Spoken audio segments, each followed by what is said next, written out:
그날 어느 마을에 한 농부가 살고 있었어요. 그러던 어느 날 여우가 나타나 농부의 닭장에서 닭을 한 마리 물고 갔습니다. 농부는 이렇게 생각했어요. 여우가 오죽 배가 고팠으면 닭을 물어 갔을까? 뭐 그럴 수 있지. 한 마리쯤이야. 이렇게 생각했어요. 하지만 이튿날에도 여우가 나타나서는 또 닭을 물어 갔는데 이번에도 농부는 참기로 했습니다. 그런데 얼마 후 또 닭을 물어 가자 더 이상 농부가 참을 수가 없는 거예요. 내가 두 번째까지는, 두 마리까지는 내가 어느 정도, 치킨 두 마리 정도는 내가 줄 수 있는데 세 번째는 안 되겠는 거예요. 그래서 농부는 덫을 놓아 여우를 잡았습니다. 농부는 그냥 죽이는 것으로는 분이 풀리지 않아서 여우의 꼬리에 짚을 묶은 후 풀을 붙여 고통을 주려고 했어요. 화들짝 놀란 여우가 뛰어간 곳은 농부가 1년 내내 땀 흘려 농사를 지은 밀밭이었습니다. 여우가 지나갈 때마다 불길이 계속 번졌고 밀밭은 순식간에 잿더미로 변하고 말았습니다. 많은 사람이 자신의 감정을 억제하지 못하고 충동적으로 행동할 때가 있죠. 그러나 분노한 대로 말하고 행동한다면 그 책임은 결국 나에게 돌아올 수밖에 없습니다. 그래서 여기 서 있는 목사도 가끔 화를 내고 나면 참을 걸 이런 후회가 참 많이 듭니다. 지난주 우리는 절제에 대해 함께 말씀을 나누었습니다. 오늘은 절제에 인내를 더해야 함을 함께 생각해 보면서 예수님의 인내를 배울 수 있기를 소원합니다. 1960년 미국 스탠포드 대학교의 연구진은 4세 아동을 대상으로 인내심을 테스트하는 한 가지 실험을 합니다. 4세 아동이에요. 아이들이 가장 좋아하는 마시멜로 한 개를 주고 그 마시멜로를 먹지 않고 15분을 참으면 한 개를 더 준다는 실험이었어요. 여러분들 같으면 어떻게 하시겠습니까? 내가 한 개를 가지고 있는데 15분을 참으면 한 개를 더 준대요. 우리 어른이야 참을 수 있잖아요. 어느 정도 지각이 있는 그런 아이들은 참을 수 있습니다. 근데 지금 4세 아이예요. 아주 어린 아이들이죠. 어떻게 됐을까요? 많은 아이가 15분을 참지 못하고 마시멜로를 맛있게 먹었습니다.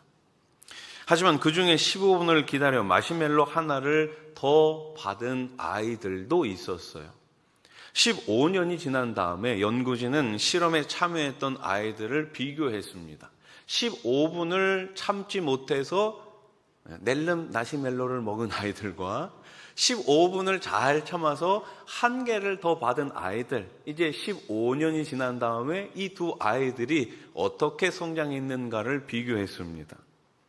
그 결과 15분을 참았던 아이들이 그렇지 않은 아이들에 비해 고교 입학 성적뿐만 아니라 대부분의 분야에서 뛰어나다는 것을 확인하게 됩니다. 이 실험은 스탠포드 마시멜로 실험이라는 교육심리학의 유명한 실험이에요. 이처럼 인내심은 우리 인생의 성공에도 큰 영향을 미치고 있음을 우리는 잘 알고 있습니다. 참느냐, 참지 못하느냐. 절제와 인내는 매우 비슷한 단어죠. 그러면 비슷한 의미를 지닌 이 단어들 사이에는 어떠한 차이점이 있을까요? 우리가 지난주 절제에 대해서 생각해 보았습니다. 오늘은 인내에 대해서 지금 생각해 보고 있는데 이 두 단어에 차이점이 있다면 무엇일까요? 참을 수 없는 상황에서 화를 내지 않고 한 번 참았다면 그것은 절제입니다. 그러나 비슷한 상황을 만났을 때 또 참고 계속해서 참아낸다면 그것은 인내입니다. 인내는 절제를 계속하게 하는 힘이에요. 이번 일을 참았다면 절제이고 같은 일을 또다시 참아냈다면 인내입니다.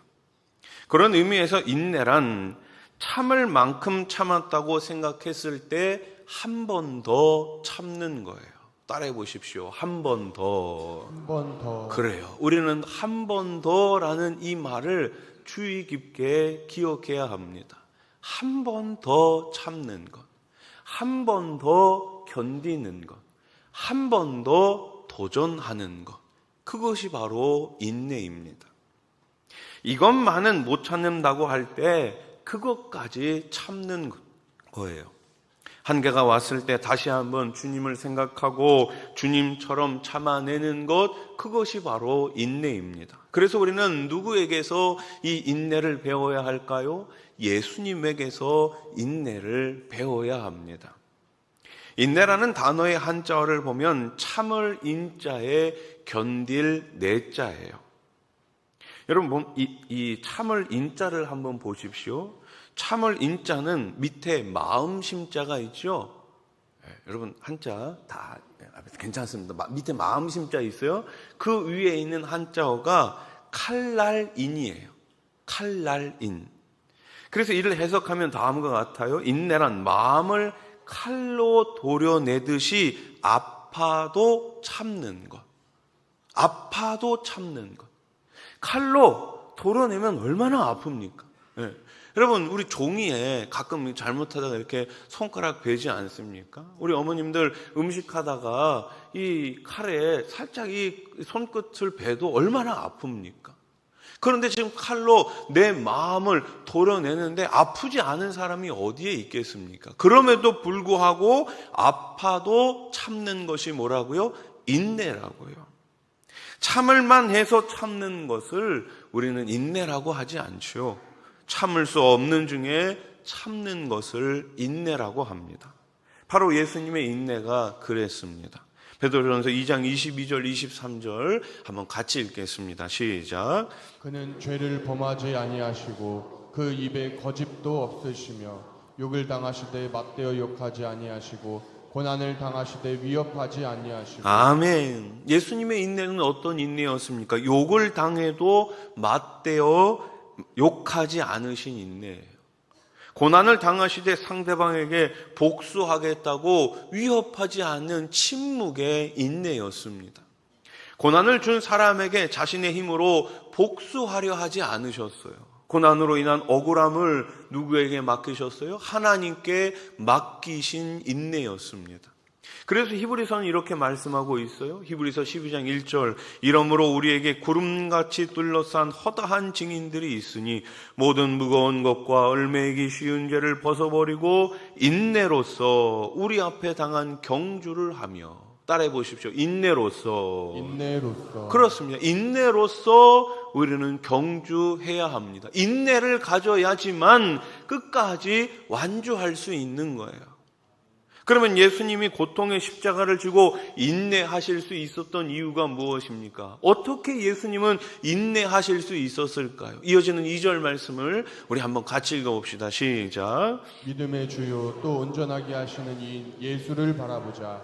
그는 그 앞에 있는 기쁨을 위하여 십자가를 참으사 부끄러움을 개의치 아니하시더니 하나님 보좌 우편에 앉으셨느니라. 아멘. 예수님께서 인내하실 수 있었던 이유는 첫째로 고난을 바라보지 않고 기쁨을 보셨기 때문입니다. 고난 너머에 있는 기쁨을 바라보셨기 때문에 인내하실 수 있었던 거예요. 히브리서 기자는 예수님이 고통을 보지 않고 다가올 기쁨을 보셨다고 말씀하죠. 예수님은 십자가에 달린 자신의 초라한 모습을 부끄러워하지 않으셨어요. 우리가 불같이 화를 내고 참지 못할 때가 언제입니까? 창피를 당하거나 누군가 내 자존심을 건드렸을 때 아닙니까? 그러나 우리 예수님은 벌거벗겨지셨어도 더 나은 영광과 기쁨을 위해 기꺼이 그 수모를 참으신 거예요.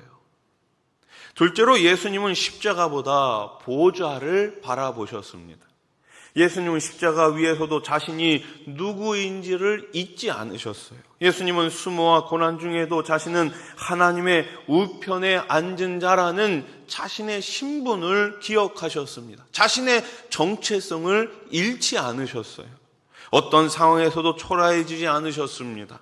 이 고난 뒤에는 하나님의 보좌에 앉게 된다는 것을 아셨기 때문이에요. 우리가 하나님의 자녀라는 신분을 잊지 않으면 절대로 작은 일에 화내고 불안해하지 않습니다. 돈이 구겨졌다고 해서 버리는 사람이 없듯이 비록 고난을 받아도 우리의 존재는 바뀌지 않아요. 여러분, 지폐를 가지고 있는데 이 지폐가 아무리 구겨져도 이 지폐의 값어치는 변하지 않잖아요. 혹시 구겨진 거 버리시는 분들 계신가요? 제 앞방에다 갖다 버려두세요.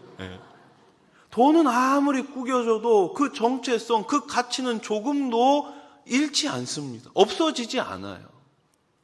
심지어 돈의 75%만 남아 있어도, 그러니까 돈이 지폐가 있잖아요. 지폐 중에 4분의 1이 없어져도 한국은행 가면 온전한 지폐로 바꿔줘요. 심지어 40%만 남아 있어도요, 절반 금액으로 바꿔줍니다. 별로 놀라진 않으시네요. 다 알고 계시는 거죠. 그래서 돈이 좋은 거예요. 돈의 값어치는 사라지지 않아요. 구겨지고 짓밟히고 그렇게 돼도 절대로 없어지지 않아요. 고난을 받아도 우리는 하나님의 자녀인 줄로 믿으시기 바랍니다.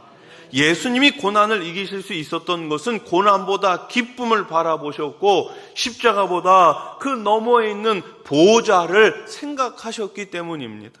우리는 예수님을 영접함으로 예수 그리스도를 믿음으로 하나님의 자녀가 되었습니다. 하나님의 자녀는 하나님의 상속자가 됐다는 거예요.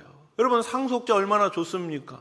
부모님의 재산이 상속자에게 있는 거예요. 우리 하나님을 우리가 아버지로 부르지 않습니까? 그러니 우리는 하나님의 뭐가 된 거예요? 상속자가 된 거예요. 여러분, 기쁘지 않으신가요? 목사님, 뭐가 좀 있어야지, 보여야지 기쁜데 이게 보이는 게 아무것도 없네요. 여러분, 보이지 않습니다. 믿음은 보이지 않아요.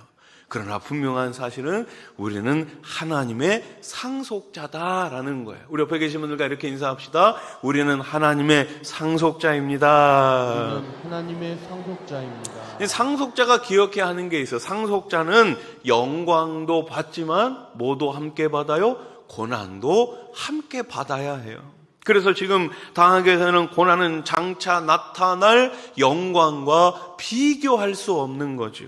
시편 기자는 우리의 고난은 잠깐이지만 은총은 평생이라고 고백하고 있습니다. 시편 30편 5절 같이 읽어봅시다. 시작. 그의 노염은 잠깐이요 그의 은총은 평생이로다.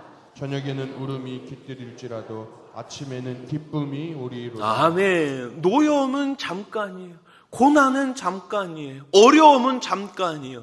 그러나 하나님의 은총은 평생인 줄로 믿으시기 바랍니다. 시편 기자가 뭐라고 고백합니까? 저녁에는 울음이 깃들일지라도 아침에는 뭐가 온다고요? 기쁨이 온다고요. 여러분, 잠들기 전에 참 여러 가지 막 고민들이 주마등처럼 스쳐 지나갑니까?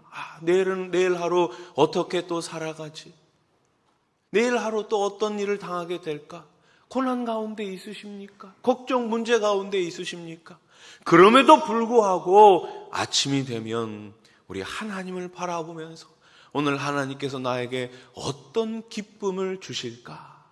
오늘 하나님께서 나에게 어떤 행복을 주실까?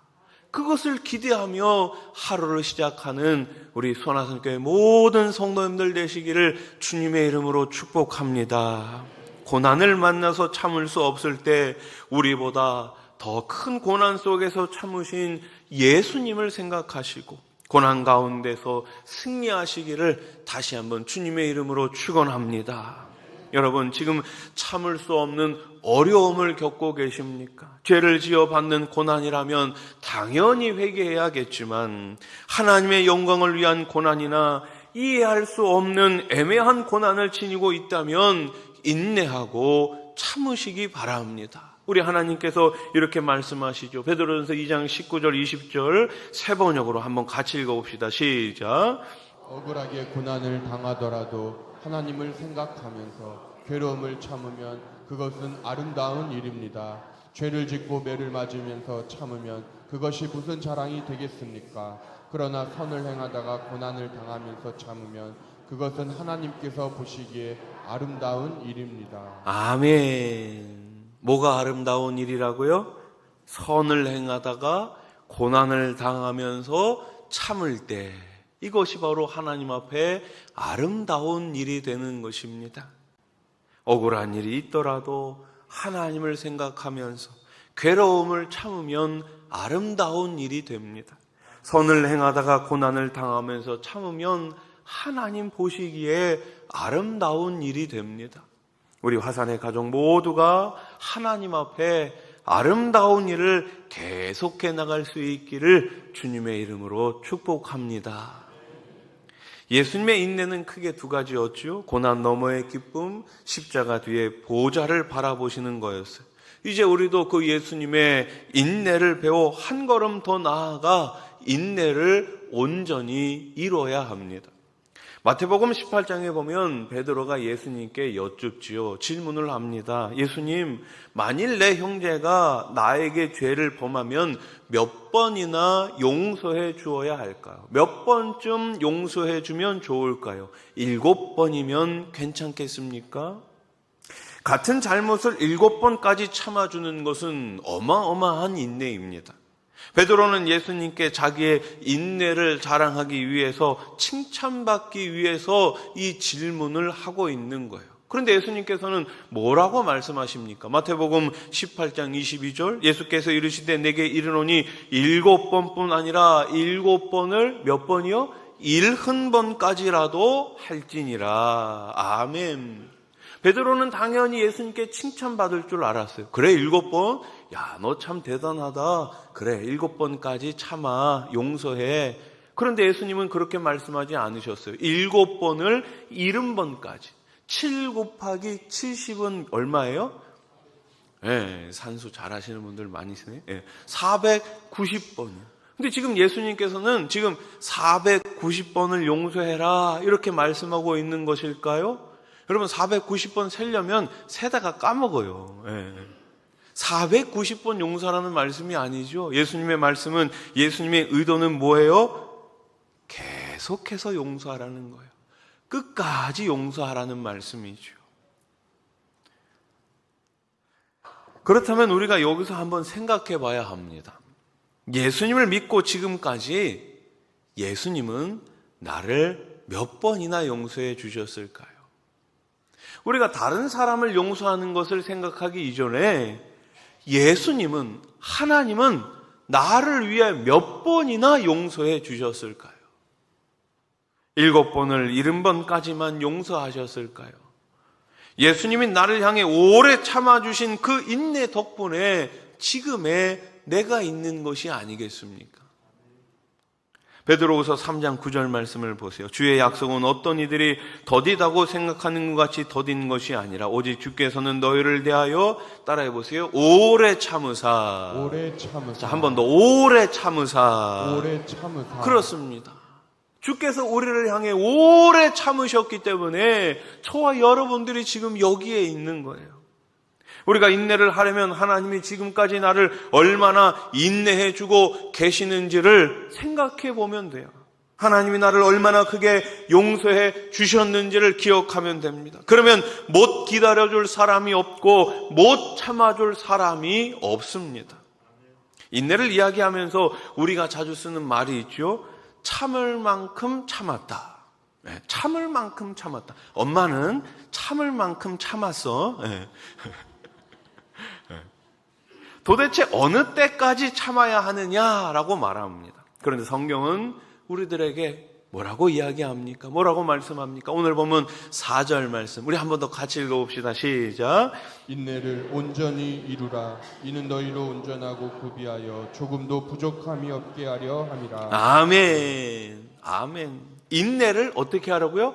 온전히 이루라고요. 온전히. 여기서 온전히는 영어로 perfect, complete, 완벽하다, 완전하다라는 뜻이에요. 하나님은 우리에게 몇 번 참다가 못 참겠다고 내던지지 말라고 하십니다. 인내의 양이 있으니 인내의 양을 다 채우라고 지금 말씀하고 계십니다. 채워야 되는 거예요. 제가 어렸을 적에 돼지 저금통이 있었어요. 돼지 저금통. 근데 요즘은 이제 아마 저금통이 없을 거예요. 왜냐하면은 이 동전을 구경하기가 참 어렵습니다. 1원짜리, 아니 10원짜리 언제 봤는지 기억도 나지 않아요. 옛날에는 동전을 참 많이 모았잖아요. 돼지 저금통 하나씩은 다 가지고 계셨죠? 예. 다 근데 그 끝까지 채워보신 적 있으십니까? 예. 끝까지 못 채우고 중간에 어떻게 이 저금통 안에 얼마나 들어있는가 궁금해가지고, 예. 학이 몇 마리나 있을까 이러면서, 예. 어느 날 돼지의 배를 가르죠? 예. 그러면서 거기서 이제 다 꺼낸 다음에 감쪽같이 다시 테이프로 이렇게 해놓죠. 근데 어느 날 제가 진짜 다 채웠어요. 물론 조그만 돼지였어요. 큰 돼지는 절대로 못 채워요. 조그만 돼지에 다 채웠어요. 다 채우고 나서 더 이상 동전이 들어가지 않자 제가 기쁜 마음으로 이 배를 갈랐습니다. 그때 느끼게 되는, 그때 다가오는 그 감정은 이루 말할 수가 없죠. 야, 내가 이거를 다 채웠어. 한 마리를 다 채웠어. 정말 기쁘지 않겠습니까? 인내는 어려운 일이에요. 인내의 과정은 힘듭니다. 하지만 그 열매는 매우 달지요. 인내의 열매는 매우 답니다. 마가복음 13장 13절, 또 너희가 내 이름으로 말미암아 모든 사람에게 미움을 받을 것이나 끝까지 견디는 자는, 따라해 보세요, 구원을 받으리라. 구원을 받으리라. 누가 구원을 받는다고요? 끝까지 견디는 자, 끝까지 인내하는 자가 구원을 받게 됩니다. 오늘도 우리 가운데 있는 여러 가지 어려움과 고난과 역경이 있지만 그 역경 너머에 있는 십자가를 바라보고 십자가 너머에 있는 기쁨과 하늘 보좌를 바라보면서 마침내 우리 가운데 구원의 영광스러운 그 면류관을 기대하면서 살아가시는 우리 소나산교회 모든 성도님들 되시기를 축원합니다. 타면자건이라는 말이 있어요. 남이 내 얼굴에 뱉은 침을 마르게 놔두라라는 의미예요. 중국 당나라 시절 측천무후의 신하 가운데 누사덕이라는 충신이 있었습니다. 그는 무례한 일을 당해도 항상 겸손하고 상대방을 잘 용서하고 불쾌한 감정을 드러내지 않기로 유명했어요. 어느 날 그의 아우가 관직에 오르게 되었습니다. 그러자 누사덕이 아우에게 이렇게 물었어요. 앞으로 누가 너의 얼굴에 침을 뱉으면 어떻게 하겠느냐?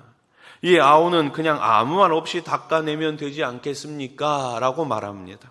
그 말을 들은 형 누사덕은 이렇게 말합니다. 아니다. 그 자리에서 침을 닦으면 상대방의 화를 거스르게 된다. 그냥 저절로 마르게 놔두어라. 이 말이 바로 타면지건입니다. 남이 내 얼굴에 뱉은 침은 내 손으로 닦지 않아도 시간이 지나면 마르게 되어 있습니다. 기다리면 해결되는 일들이 많다는 뜻이에요. 누군가 뱉은 침을 당장에 닦아내는 것만 해결책이 아닙니다. 조금 더 기다려 저절로 마르도록 하는 것이 어쩌면 더 아름다운 방법일 수 있습니다. 고난을 당해도 주님을 생각하고 참으면 그 고난은 어느새 말라서 사라져버리고 맙니다. 2007년 개봉한 영화 에반 올마이티를 보면 유명한 대사가 나와요. 누가 인내를 달라고 기도하면 하나님은 그 사람에게 인내심을 주실까요? 아니면 인내를 발휘할 수 있는 기회를 주실까요? 유명한 대사예요. 여러분, 우리는 인내심을 달라고 기도합니다. 아니요. 그런데 우리는 그 인내심을 달라고 기도하는 것보다는 인내를 발휘할 수 있는 기회를 달라고 기도해야 합니다. 우리 삶 가운데 인내를 발휘해야 될 상황들이 얼마나 많이 있습니까? 그런데 그 상황 가운데 나에게 주어진 그 인내를 잘 활용하지 못하고 넘어지는 경우가 얼마나 많이 있습니까? 그러면서 계속해서 하나님 앞에 나아가 인내를 달라고, 인내심을 달라고 기도하면 무슨 소용이 있겠습니까? 인내심을 발휘할 수 있는 상황에서 마귀의 유혹에 넘어가지 마시고 인내심을 발휘할 수 있는 저와 여러분들의 되기를 소원합니다. 사랑하는 성도 여러분, 인내는 어느 날 하늘에서 뚝 떨어지는 게 아니에요. 우리의 삶에서 키워내야 하는 것이죠. 하나님은 우리의 인내심을 키우기 위해 인내해야 할 상황들을 만들어 주십니다. 그 힘든 상황 속에서 보석보다 귀한 우리의 인내심을 가지고 완전하게 될 수 있기를 주님의 이름으로 축복합니다. 고난 너머의 기쁨을 바라보십시오. 십자가 뒤에 보호자를 기억하면서 이번 한 주도 그 인내를 통해 매일매일 승리의 걸음을 걸어가시기를 우리 주님의 이름으로 간절히 축원합니다.